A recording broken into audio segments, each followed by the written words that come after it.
एक जमाने में एक छत के नीचे 15-20 लोग रहते थे, लेकिन आज वही आंगन खाली है। हर घर में सिर्फ माँ बाप और बच्चे रहते हैं, एक न्यूक्लियर फैमिली। याद है आपको वो पुराने दिन जब शाम होते ही आंगन में चारपाई बिछ जाती थी। एक कोने में दादी जी कहानी सुना रही होती थी, दूसरे कोने में ताऊ और चाचा जी चाय पीते पीते बातें कर रहे होते थे, और बीच में हम सब बच्चे कभी गिल्ली डंडा, कभी लूडो, ये सब खेल रहे होते थे। उस वक्त ना तो कोई लोनलीनेस का कंसेप्ट था और ना ही कोई डिप्रेशन का कंसेप्ट था। हर प्रॉब्लम का केवल एक ही सॉल्यूशन होता था, फैमिली। जॉइंट फैमिली का मतलब है एक दूसरे की जिम्मेदारी, एक दूसरे का साथ। लेकिन आज वही आंगन खाली है जहाँ कभी कहानियां गूंजती थी, आज वहाँ केवल सन्नाटा छाया हुआ है। सवाल ये है, ऐसा क्या हुआ कि पूरा परिवार बिखर गया? क्या परिवार से अलग होना एक मॉडर्न लाइफ की डिमांड है, या हमने अपने आप ही अपना सिस्टम छोड़ दिया? देखो, 1950s और 70s के दौर में इंडिया एक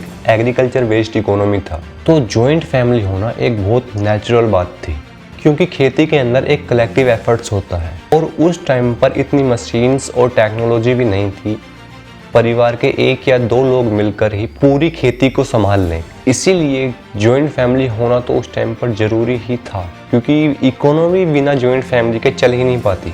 1990s में आई लिबरलाइजेशन, और ये एक मेजर टर्निंग पॉइंट था जॉइंट फैमिली के डिक्लाइन में, क्योंकि अब लोगों को ये समझ में आ गया था केवल खेती पर डिपेंड रहने से परिवार नहीं चल सकता, और एक जॉब होना बहुत जरूरी है। और जॉब मिलेगी कहाँ? यस, शहर के अंदर। तो बड़े पैमाने पर लोग गांव से शहर में शिफ्ट होने लगे केवल जॉब की अपॉर्चुनिटी के लिए। अब आपको भी पता है, किसी भी शहर में आप जॉब की अपॉर्चुनिटी के लिए जाओगे, पहली बात तो आपको जॉब मिल जाए, ये बहुत बड़ी बात है। दूसरी बात ये कि सिटीज़ के अंदर रेंट बहुत ही हाई होता है। अगर हम दिल्ली एनसीआर की बात करें, अगर आपको 2 BHK रूम लेना है तो उसके लिए भी आपको 15 से 25 हज़ार के बीच में रेंट देना पड़ेगा। और रूम्स इतने छोटे होते हैं, 12 या 15 लोगों की जॉइंट फैमिली को वहाँ पर एडजस्ट करना बहुत ही मुश्किल है। और गांव से शहर की ओर जाना, इसका भी एक मेजर कंट्रीब्यूशन है जॉइंट फैमिली के अलग होने में। 1961 के सेंसस में न्यूक्लियर फैमिलीज 13% थी टोटल हाउस होल्ड का, जो कि 52% हो गई 2011 में। इसका मतलब ये है कि इंडिया के अंदर केवल 50 साल में पूरा फैमिली सिस्टम ही चेंज हो गया। पहले घर के बेटे का करियर था, जो घर का एग्रीकल्चर बिजनेस है उसको ही आगे बढ़ाना और अपनी खेती करना। लेकिन जैसे जैसे टाइम बदला, बेटे का करियर माना जाने लगा शहर जाकर नौकरी करना, ना कि घर पर रहकर खेती करना। दोस्तों, ये सोसाइटी है, ये ऐसे ही चेंज होती है। अभी जो न्यू जनरेशन आई है उसे चाहिए प्राइवेसी, और जो ये यंगर कपल हैं ये भी ऑटोनॉमी चाहते हैं। इंडियन एक्सप्रेस और बिजनेस स्टैंडर्ड के हिसाब से 64% वुमेन और 43% मैन अपने स्पाउस के साथ फैमिली से अलग रहना प्रेफर करते हैं। इसका मतलब ये है कि ये एक साइलेंट शिफ्ट है। लोग अब अपने स्पेस और इंडिपेंडेंस को ज़्यादा वैल्यू दे रहे हैं, और कहीं ना कहीं इसका रीज़न है फैमिली डिस्प्यूट से बचना। जो छोटी मोटी लड़ाई होती रहती है उससे बचने के लिए ज़्यादातर लोग अब अलग रहना प्रेफर कर रहे हैं। और अगर हम देखें तो जॉइंट फैमिलीज में घर की बहू का रोल फिक्स होता है, जैसे कि खाना बनाना, घर को साफ रखना, बच्चों की और बूढ़ों की देखभाल करना। और ये सब काम ज़्यादातर सास और बहू की गाइडेंस में ही होता है। और इसके पीछे एक रीज़न ये भी है, क्योंकि पहले ज़्यादातर लड़कियां जॉब नहीं करती थी और पूरा टाइम घर पर रहने की वजह से घर के सारे काम की रेस्पॉन्सिबिलिटी भी उनकी ही होती थी। लेकिन 1990s के लिबरलाइजेशन के बाद लड़कियों की एजुकेशन में बहुत तेजी से ग्रोथ हुई। इसका अंदाजा आप इस बात से लगा सकते हो कि 1990s में फीमेल लिटरेसी रेट 39% था, जो कि आज 2025 में अराउंड 70% है। अब लड़कियों का सपना घर चलाना नहीं, अपना करियर बनाना होता है। और इकोनॉमिक चेंजेस की वजह से सोशल चेंजेस होना भी बहुत ही आम बात है। अब प्रॉब्लम ये नहीं कि लड़कियों की प्रेफरेंस चेंज हो गई, प्रॉब्लम ये है कि जो फैमिली है उसकी एक्सपेक्टेशन अभी भी वही है। और जिस तेजी से लड़कियों की प्रेफरेंस बदली है उतनी तेजी से जो फैमिली है उसकी एक्सपेक्टेशन नहीं बदली। फैमिली की आज भी वही सोच है कि घर के सारे काम की रेस्पॉन्सिबिलिटी केवल एक लड़की की होती है, और इसकी वजह से जो वर्किंग वुमेन्स होती हैं उनको दो शिफ्ट करनी पड़ती हैं।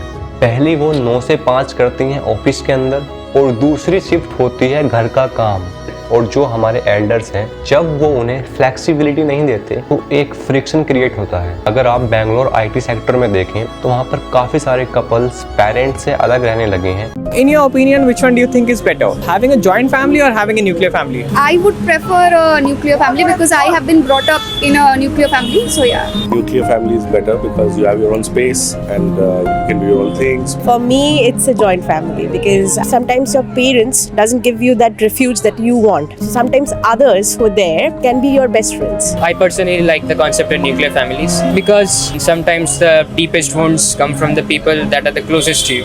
I would choose nuclear family because it's easier to outgrow nuclear families. I've always lived in a nuclear family and I think that's a good healthy balance to live in. Joint family because responsibilities are shared among many members and so it increases the economic and social security. I prefer a nuclear one. Neutral family.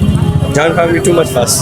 I have been raised in a nuclear family and I think that has been great for me, so yeah. Joint family का एक बड़ा plus point होता है, सारे लोग एक साथ मिलकर कमाते हैं और खर्च करते हैं, लेकिन यही चीज कभी कभी सबसे बड़ा माइनस पॉइंट बन जाती है। जॉइंट फैमिलीज में पैसा कॉमन पूल में आता है, चाहे खेत का प्रॉफिट हो, दुकान का इनकम हो या सैलरी, सब एक ही जगह जमा होता है। उसमें से घर का खर्चा, बच्चों की पढ़ाई, शादी विवाह सब मैनेज होता है। ये सिस्टम तब तक स्मूथ चलता था जब तक सबकी कमाई और सोच का लेवल सेम होता था। आज हर फैमिली मेंबर अपना अलग करियर चूज करता है और इनकम लेवल्स में फर्क आ जाता है। जब एक बंदा ज्यादा कमाता है, दूसरा कम, तो फाइनेंशियल कंट्रीब्यूशन पर क्वेश्चन उठने लगते हैं। मैं ज्यादा कमा रहा हूँ तो मैं ज्यादा क्यों दूं? मेरे पैसे क्यों दूसरे के पर्सनल खर्चे में जाएंगे? पैसा जब इमोशन के साथ मिक्स होता है तो छोटे मोटे डिसीजन भी ईगो का इशू बन जाते हैं। फॉर एग्जाम्पल, एक भाई को लगता है कि उसके मेहनत से कमाए गए पैसों से दूसरा भाई ऐश कर रहा है। धीरे धीरे रिसेंटमेंट बढ़ते हैं और जॉइंट फैमिली को तोड़ने का रीजन बन जाते हैं। जॉइंट फैमिली में जमीन, दुकान या घर का ओनरशिप क्लियर नहीं होता। जब प्रॉपर्टी का डिवीजन होता है तो कौन कितना लेगा इस पर लड़ाई होती है। ये किसी सालों तक कोर्ट में लटकते हैं और तब तक फैमिली अलग अलग रहने लगती है। लॉ मिनिस्ट्री डाटा के हिसाब से टोटल केसेस में से 20% इनहेरिटेंस डिस्प्यूट्स हैं। पैसा घर चलाता है लेकिन पैसा ही घर तोड़ भी देता है, और जब ट्रस्ट पैसों के मामले में एक बार टूट जाए तो जॉइंट फैमिली को जोड़ना ऑलमोस्ट नामुमकिन होता है। ग्लोबलाइजेशन का बहुत बड़ा इफेक्ट पड़ा है जॉइंट फैमिलीज पर। ग्लोबलाइजेशन का मतलब सिर्फ फॉरेन ट्रेड नहीं बल्कि फॉरेन आइडियाज का इन्फ्लक्स भी है। Movies, OTT platform, YouTube content सब इंडिपेंडेंस को ग्लैमराइज करते हैं। वेस्टर्न कल्चर्स में न्यूक्लियर फैमिली नॉर्म है और ये लाइफ स्टाइल इंडिया के यूथ के लिए एस्पिरेशनल बन गया है। स्टूडेंट्स अब्रॉड पढ़ाई करके वापस आते हैं तो सेल्फ रिलायंस को सक्सेस का सिंबल मानते हैं। वहाँ उन्होंने देखा होता है कि बच्चे 18-20 साल की उम्र से ही अपना अलग घर ले लेते हैं। ये सोच इंडिया में भी सीप हो रही है। अर्बन यूथ अपना फोकस करियर ग्रोथ पे रखता है, जहाँ location flexibility, solo decision making और फास्ट पेस्ड लाइफ प्रीफर्ड करते हैं। जॉइंट फैमिली की स्लो पेस्ड कलेक्टिव डिसीजन वाली लाइफ स्टाइल उन्हें रेस्ट्रिक्टिव लगती है। अर्बन इंडिया यूथ में इंडिपेंडेंस एक लाइफ प्रायोरिटी है, फैमिली अप्रूवल से ज्यादा। पहले फैमिली के साथ रहना ड्यूटी थी, अब फैमिली के साथ मिलना इनफ है, रहना जरूरी नहीं है। Better transport, video calls, WhatsApp ने डिस्टेंस का इमोशनल गैप कम कर दिया। अब लोग बोलते हैं रोज मिलना नहीं हो रहा, कोई बात नहीं, संडे कॉल कर लेंगे। ग्लोबलाइजेशन ने हमें पूरी दुनिया से कनेक्ट कर दिया, लेकिन अपने घर के अंदर के रिश्ते थोड़ा धीरे धीरे डिस्कनेक्ट होने लगे। और जब इंडिपेंडेंस एक लाइफ स्टाइल बन जाए तो जॉइंट फैमिली एक कॉम्प्रोमाइज लगने लगती है। पहले लोग कहते थे दूरी से रिश्ते कमजोर होते हैं, आज हम कहते हैं दूरी से रिश्ते बच जाते हैं। कुछ लोग कॉन्साइंसली अलग रहते हैं ताकि रोज के छोटे मोटे झगड़े ना हो। सोसाइटी का जजमेंट भी कम हो गया है। लोग समझ गए हैं कि रिश्ते सिर्फ साथ रहने से नहीं, समझने से बनते हैं। आज के जमाने में जॉइंट फैमिली का मतलब एक ही छत के नीचे रहना नहीं है, बल्कि एक ही दिल के नीचे कनेक्ट रहना है। और जब टेक्नोलॉजी से ये कनेक्शन इजी हो गया तो फिजिकल साथ की जरूरत कम हो गई। हाँ, न्यूक्लियर फैमिलीज ने हमें इंडिपेंडेंस दी, पर एक चीज ले ली, वो घर की गर्माहट जो सिर्फ ज्वाइंट फैमिली में मिलती थी। ज्वाइंट फैमिली में घर हमेशा आवाजों से भरा रहता था। बच्चों की खेल की आवाज, किचन में बर्तनों की आवाज, बुजुर्गों की कहानियां। अब कई घरों में शाम को सिर्फ टीवी की आवाज होती है। हेल्पेज इंडिया 2022 रिपोर्ट्स के हिसाब से अर्बन इंडिया के 25% सीनियर सिटीजन अपने घर में अकेले रहते हैं। अलग रहने का मतलब फ्रीडम है, पर साथ ही एंजाइटी और डिप्रेशन का रिस्क भी बढ़ जाता है। स्पेशली जो बुजुर्ग पेरेंट्स होते हैं उनके लिए, जिनके बच्चे अलग सिटीज या कंट्रीज में होते हैं, तो उनका सोशल सर्किल छोटा हो जाता है, इमोशनल सपोर्ट कम हो जाता है और लोनलीनेस उनके हेल्थ पे डायरेक्टली इम्पैक्ट करती है। ज्वाइंट फैमिलीज में बच्चे अपने कल्चर वैल्यूज ऑटोमेटिकली सीख लेते थे। रेस्पेक्ट फॉर एल्डर्स, फेस्टिवल की importance, traditional stories. Nuclear setup में पेरेंट्स को ये सब कंसाइसली सिखाना पड़ता है और काफी चीजें बीच बीच में मिस हो जाती हैं। ज्वाइंट फैमिली का ब्रेकडाउन एक नेचुरल सोशल चेंजेस है, लेकिन इसका मतलब ये नहीं कि रिश्ते भी टूट गए। सवाल ये है, न्यूक्लियर फैमिली के साथ क्या हम वो वार्मथ, वो वैल्यूज और वो टुगेदरनेस जिंदा रख पाएंगे, या एक दिन हम सिर्फ फोटो एल्बम में ज्वाइंट फैमिली देख पाएंगे। फैमिली का मतलब है एक दूसरे के लिए होना, चाहे डिस्टेंस 5 किलोमीटर हो या 500 किलोमीटर। हम क्या कर सकते हैं? फेस्टिवल पर फैमिली से मिलना मत छोड़ो। घर के बुजुर्गों से रोज 5 मिनट बात करो। अपने बच्चों को उनके रूट्स के बारे में बताओ। ये छोटी छोटी चीजें न्यूक्लियर फैमिली को भी इमोशनल ज्वाइंट फैमिली जैसा बना सकती है। आखिर में घर छोटा हो सकता है, पर दिल कभी छोटा नहीं होना चाहिए, वरना एक दिन आएगा जब ज्वाइंट फैमिली सिर्फ एक पुरानी कहानी बनकर रह जाएगी। आज के लिए इतना ही, मिलते हैं नेक्स्ट वीडियो में। तब तक के लिए नमस्कार, जय हिंद, जय भारत।